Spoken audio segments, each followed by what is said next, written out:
The reality is this is what Donald Trump has trafficked in for many, many years, and quite frankly, successfully. I was at Trump Tower when he came down the escalator and announced in horrific language about immigrants in 2015, in the race for 2016. This is the same thing. He garners attention. I remember we all said after that, boy, he doesn't have a shot in heck of the nomination, let alone winning. And there he went. So this has been a winning strategy for him. He is using it. President Biden is right. There is no place for it. And yet here we are. So it is up to the American public and voters to say there's no place for it, because as long as he is successful in these races, he continues to do this.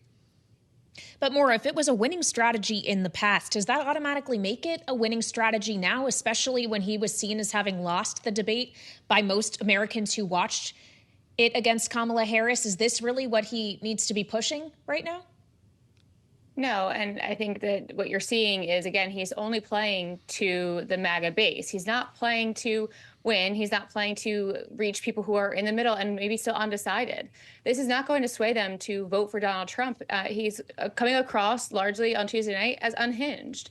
And when you're faced with a decision about who to put in the Oval Office, it's not just about that person, but who they're going to put around him. And so for many people who have said, are you better off now than you were 4 years ago and things of that nature? Well, when you think about those first few years during the Trump presidency, maybe you do feel like your life was better then. It was pre-COVID, so maybe you do feel like your life was better then. But I also would caution people to remember who was around him at that time.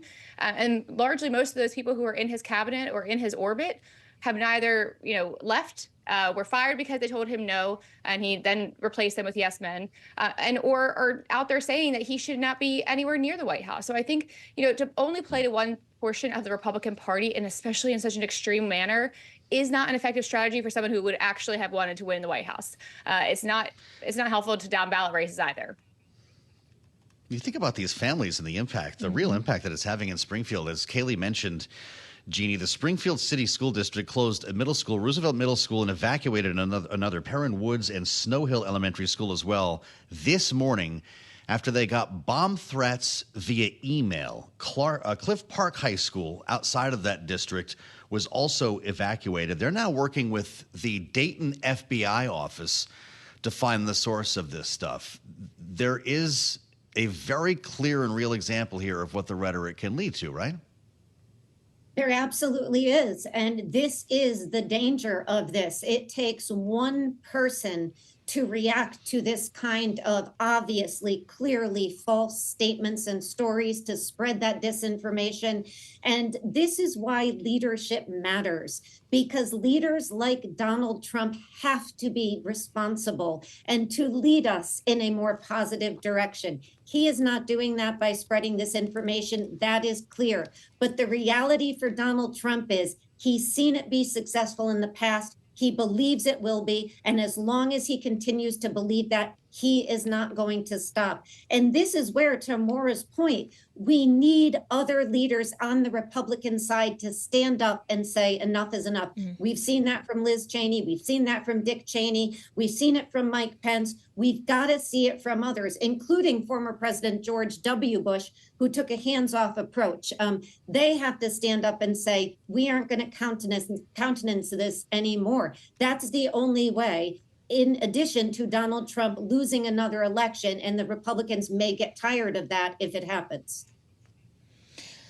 I would point out, Jeanne and Maura, for our audience here on Bloomberg TV and radio, that Donald Trump right now is giving remarks to the press in Los Angeles, California. He's opened them by saying he's here in California with a simple message for the American people. We cannot allow Comrade Kamala Harris and the communist left to do to America what they did to California. As we consider the messaging we're getting from the former president, Maura, he also has weighed in on the happenings here in Washington in recent days, suggesting that House Republicans, who of course are trying to avert a government shutdown 18 days from now when funding expires, should indeed shut the government down if they don't get election security through along with it. The SAFE Act, of course, what we're referring to here, making illegal something that already is illegal, non-citizens voting. Do you believe this Donald Trump, who is speaking right now, actually wants to see the government shut down as he is trying to win election?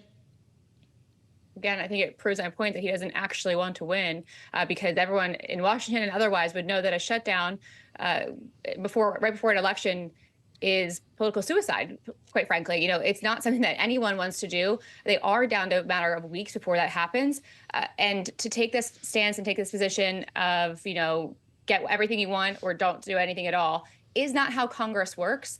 I mean, again, and it shows the downside of having somebody in politics as the leader of the Republican Party who doesn't actually understand how it works. And I think that that's a detriment to what Mike Johnson is trying to accomplish and other leaders on Capitol Hill who are trying to make something work that they can get through to avoid this situation that both sides know would not fare well for them politically, but in the polls, but also come Election Day. Well, Maura, you worked for a speaker long enough to have a better sense of how this stuff works than most people behind the scenes in the House. You don't really think the government shuts down, do you?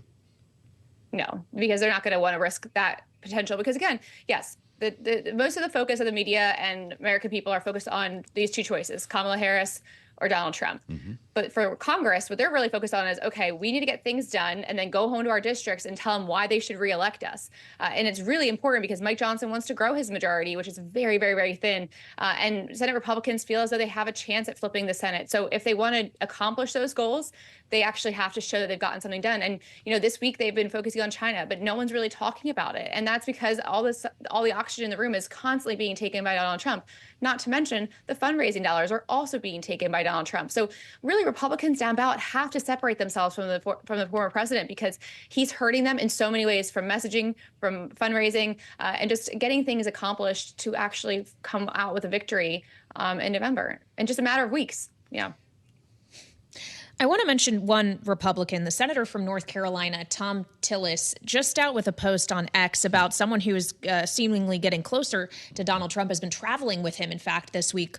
Laura Loomer. He calls her a crazy conspiracy theorist who regularly utters disgusting garbage intended to divide Republicans. A DNC plant couldn't do a better job than she is doing to hurt President Trump's chances of winning re-election. Enough, Senator Tillis says. Jeanne, of course, even Marjorie Taylor Greene has had some words for Miss Loomer this week. Is that actually having this effect, Donald Trump being surrounded with people like her? I don't think it takes Donald Trump being surrounded by other people for him to act the way he's acting. He purposely chooses to have her in his orbit. Tillis's statement is 100% right. But this gets back to what you were just talking about with Maura. Donald Trump is not concerned about the Republican Party or the nation. As Kamala Harris said, he's concerned about himself and his future.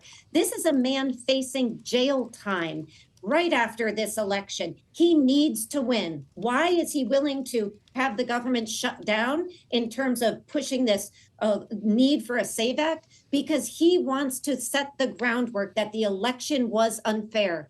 If he does lose, then he is going to do the same thing he has done after every election, particularly 2020, and say the election was stolen. So he's setting the groundwork. So I don't think it takes Laura Loomer to do that, but Thom Tillis is right. Mm-hmm. It is not a good look for the campaign.